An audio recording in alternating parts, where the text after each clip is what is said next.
A wild ride caught on video in a crowded shopping plaza after a car rams into a business. I'm surprised that nobody got hurt, and I'm glad. The reckless crash that's raising safety concerns in one town.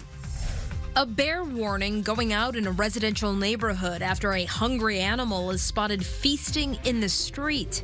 What neighbors are now being urged to do. Armed citizens preparing to combat crime in the capital city. The plan to stop the violence after a surge in deadly shootings. Now on Channel 3 and streaming on WFSB+. This is Eyewitness News at 11.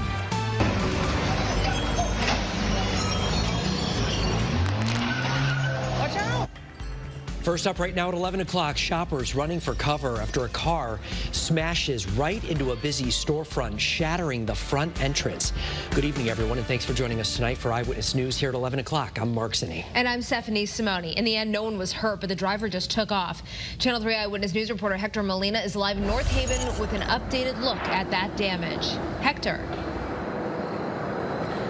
Well, Stephanie, that car crashed into these doors behind me, which are now boarded up right here at the entrance of Mad Rag in the North Haven Pavilion Shopping Plaza tonight. Now, that crash happened on Saturday morning, the day before the beginning of tax-free week here in Connecticut, a week that usually marks a busy time for shoppers and big business for this plaza.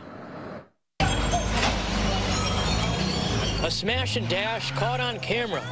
Eyewitness News received this video of a white sedan making a mad dash after smashing into Mad Rag inside the North Haven Pavilion Shopping Plaza. Store employees tell us off camera that the crash was around 10:30 Saturday morning, and they didn't recognize the car or the person driving. Tonight we showed the video to shoppers who couldn't believe what they were seeing. Oh, I would be scared for sure. That's kind of crazy, I'm not gonna lie. John Q lives in North Haven and also works at a retail store. He said his mom told him to have his guard up at work after seeing this video. Can't imagine what I'd do if a car hit me, or if a car, I just seen a car. If I was in the store and I seen a car drive through there, you know, I work at a retail store, so I can't imagine. We got glass doors just like that, so I can't imagine what that would look like. In addition to tax-free weeks, several local college students are moving in and frequently visiting the Target just 2 stores down. College student Annalisa Lane says she's thankful no one was hurt in a busy time of year for this plaza. Especially like in the morning on a Saturday, and a lot of people are in this plaza this weekend because it's like move-in for the Yale kids and a lot of the other kids. That people are just, this Target's been so crazy busy. Yeah. So no, I'm surprised that nobody got hurt, and I'm glad. Great. Yeah, just a very attention-grabbing video right there. Now, we called police to have the status of the investigation just to see where the status currently is, and they couldn't comment if the car or the driver has been found yet. I also called the district manager here at Mad Rag and left a message, but have not heard back. We're live in North Haven tonight. Hector Molina, Channel 3. Eyewitness News. Hector, thank you. New details in Danbury, where we have learned a baby was hit and killed by a car. Tonight, police are calling this a tragic accident. We just learned it happened at a condo complex on Shelter Rock Road this afternoon. Police tell us the child, who was less than a year old, was taken to the hospital and died. Police say they are not releasing any other details out of respect for the family. To New Haven right now, where 10 people were displaced after a fire badly damaged a multifamily home. It happened this afternoon here on East Street. Now, a Good Samaritan ran inside and helped 6 adults and 4 children make it out safely. So I told them to come out of the house, and they came out, and the other girl was concerned, like I said, about her cat and stuff. So I was like, you have to come out because there's a fire. Now, several pets were rescued. The Red Cross is helping everyone find a new place to stay. At this point, investigators think the fire started in a bedroom, but the cause is still under investigation. Also in New Haven, a person is now in critical condition after being hit by a car on Whaley Avenue, right near the Route 15 northbound off-ramp. The Pinpoint News Tracker showing you where this happened around 11 o'clock this morning. Police say the victim walked right into traffic, even though vehicles had a green light. The driver stayed at the scene and is cooperating with police. Well, after a spectacular day of weather, a very pleasant evening, of course, transitioning to a beautiful night across Connecticut, and it is a little bit cooler than this time last night. If you spent any time outside, it's about 5 to 10 degrees cooler all across the state. The wind from earlier also subsiding, and that will allow temperatures to drop to even cooler levels than what we experienced last night. Here in the 11 o'clock hour, upper 50s already in the Northwest Hills, low and mid 60s elsewhere inland, mid and upper 60s along the 95 corridor. So forecasting 50 to 55 inland. Some of the usual cooler spots, Northwest Connecticut especially, could dip into the upper 40s. So perhaps you may need the jacket as you start the day tomorrow along the shoreline, mid 50s there. And a check of futurecast like today for tomorrow, we'll see ample sunshine. By the afternoon, temperatures top out in the mid and upper 70s. We're timing out the return of higher humidity as well as our next chance for some wet weather, giving you the first alert to that in the First Alert 7-day. Okay, we'll see you in a few minutes, Mark. Thank you very much.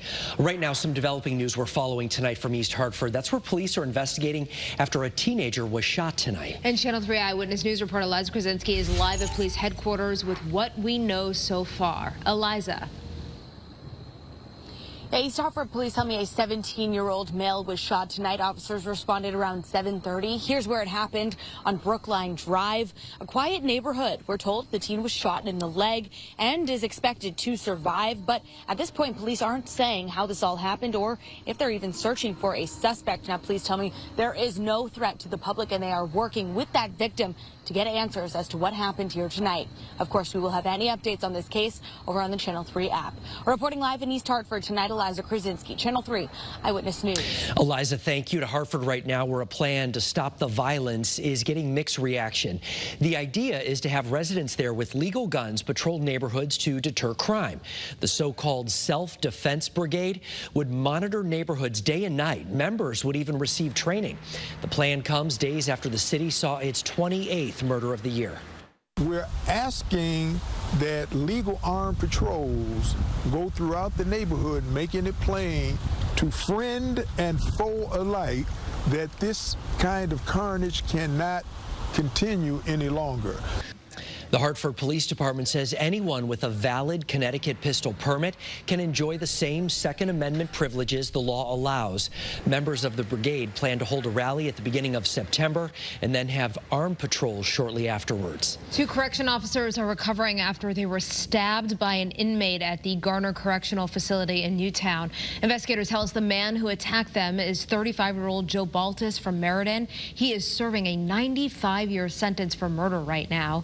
Investigators say he stabbed one officer in the neck, another in the upper body with a sharpened toothbrush. Both were taken to the hospital and have been released. Controversy tonight at Yale University after the Yale Police Union handed out flyers questioning safety on campus. Now, the pamphlets included a skull, claim crime in New Haven is high and only getting worse, focusing on murders, burglaries, and stolen cars. City leaders accuse the Yale Police Union, which is in the middle of contract negotiations, of trying to scare incoming students and families. If the point was to get attention, they've gotten it, but I think they've gotten the wrong type of attention. Being aware of criminal incidents that have occurred in the city will make them aware of their surroundings and hopefully prevent them from ever becoming a victim of a crime. Now, Yale Chief Anthony Campbell said crime on campus is actually down and feels it's nothing more than fear-mongering and a negotiating tactic. Also new tonight, there is a warning going out in Naugatuck. A bear spotted roaming a quiet neighborhood there. The police department says somebody spotted the animal eating a deer today in Windview Drive.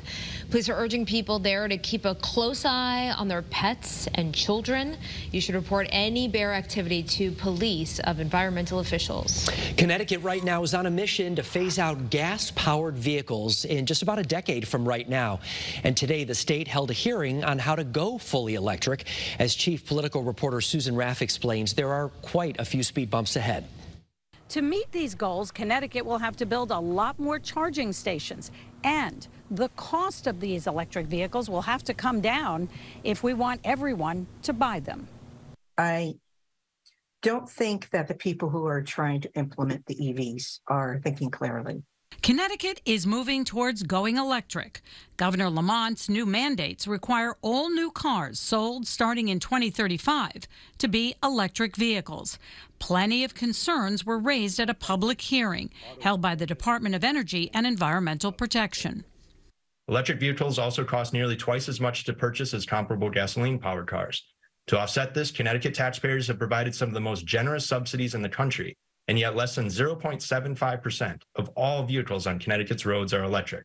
To make EVs more affordable, the federal government has a tax credit of $7,500. Connecticut will give you $2,500 and an additional $2,000 for low-income families. Right now, we are told there are about 36,000 electric vehicles in Connecticut, and there aren't enough charging stations. Another concern? What will it cost to replace those batteries? Battery costs have already come down 90%. Charles Rothenberger from Save the Sound supports the goal to follow California and 17 other states. We shouldn't be following California. People are moving out of that state by the hundreds of thousands. But Rothenberger admits there will be challenges. We do need to upgrade our electrical infrastructure, but that's something we need to do anyways. So this provides an opportunity to do that.